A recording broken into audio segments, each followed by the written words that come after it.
నమస్తే అండి. నేను మున్నా. ఎప్పటి నుంచో జన సైనికులు కూడా చాలా ఆశగా ఎదురు చూస్తుంది ఏంటంటే మన బాబు గారు కూడా ఏదో ఒక పోస్ట్ ఇస్తారని. ఎందుకంటే ఆయన ఈ ఈ ఎలక్షన్లో 24 ఎలక్షన్లోనే ఎక్కడ నిలబడినా కంపల్సరీ గెలిచేవాడండి. ఎక్కడ అనకాపల్లిలో అయితే ఎంపీ స్థానానికి ఆల్రెడీ కన్ఫామ్ అయిపోయింది. అంతా రెడీ కూడా చేసుకున్న టైంలో అక్కడ బీజేపీ నుంచి సీఎం రమేష్ గారుని కూర్చోబెట్టడం, దానివల్ల ఇతను డ్రాప్ అవటం అంతా మనం చూసాం. ఆ టైంలో ఎట్టి పరిస్థితుల్లో ఎక్కడికి నిలబడినా గెలిచేవారు. కానీ ఆయన సీటు త్యాగం చేయాల్సి వచ్చింది. అంటే చెప్పా కదా, జనసేన ప్రతి విధాలుగా త్యాగం చేసుకుంటూనే ఉంది. అందులో అది కూడా అయింది. అప్పటి నుంచి తర్వాత రాజ్యసభకైనా వెళ్తారేమో అనుకుంటే, కానీ అందులో కూడా 3 స్థానాలు ఖాళీ ఉండే అప్పుడు. ఇది ఎందుకంటే ఖచ్చితంగా 21 స్థానాలు ఉన్నాయి కాబట్టి ఒక రాజ్యసభ సీటు ఖచ్చితంగా జనసేనకి వస్తుంది, రావాలి. అలాంటిది 2 నెలల కిందట 3 స్థానాలు ఖాళీగా ఉండే టైంలో ఆ 3 స్థానాల్లోనూ ఒకటి సానా సతీష్ గారికిను, ఇంకోటి బీదా మస్తాన్ గారికి, ఇంకోటి ఆర్ కృష్ణ గారికి ఇవ్వడం జరిగింది. అప్పుడు కూడా బీజేపీ వచ్చి ఒక స్థానం తీసేసుకోవడంతో లాస్ట్ మూమెంట్లో మన నాగేంద్రబాబు గారికి ఆ టైంలో మిస్ అయిందండి.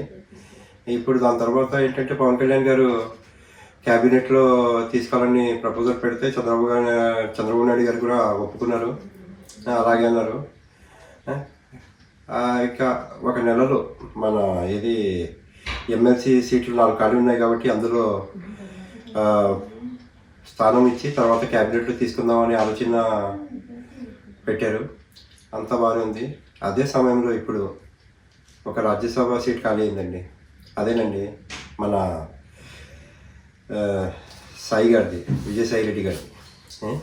ఆ స్థానానికి ఇప్పుడు మంచి ఛాన్స్ వచ్చింది. ఏంటి ఆ స్థానం నాగేంద్రబాబు గారికి ఎట్టి పరిస్థితి ఇవ్వాలని ఈ మన జనసైనికులు అయితే కోరుకుంటున్నారు. ఎందుకంటే ఆయన చాలా కష్టపడ్డారు. ఫస్ట్ మన పవన్ కళ్యాణ్ గారు జనసేన తరఫున ఎంత కష్టపడ్డారో, తర్వాత నాగేంద్ర మనోహర్ గారు, నాగేంద్రబాబు గారు కూడా 2019లోనే ఒకసారి పోటీ చేసి అప్పుడు గెలవలేదు. తర్వాత 24లో సీఎం రమేష్ గారు వచ్చేయటం వల్ల అనకాపల్లి వదులుకున్నారు. ఇప్పుడు కంపల్సరీ ఆ స్థానం వచ్చింది కాబట్టి ఎట్టి పరిస్థితుల్లో మన నాగేంద్రబాబు గారికి ఇవ్వాలని కోరుకుంటున్నామండి. ఎందుకంటే మూడు పెద్ద పెద్ద స్థానాల్లో మన జనసేన హవా నడుస్తుంది. రాజ్యసభ అయితే 4 చోట్ల పవర్ ఉంటుంది. అన్నిటికంటే పెద్ద సభ కాబట్టి అది అక్కడ కూడా ఉండాలని కోరుకుంటున్నాము మేము. మన పవన్ కళ్యాణ్ గారి ఉద్దేశం కూడా అదే. మళ్ళీ ఇప్పుడు ఆ సీటు ఖాళీ అయింది కాబట్టి ఆ సీటు మన నాగేంద్రబాబు గారికి ఇస్తే బాగుంటుందని కోరుకుందాం.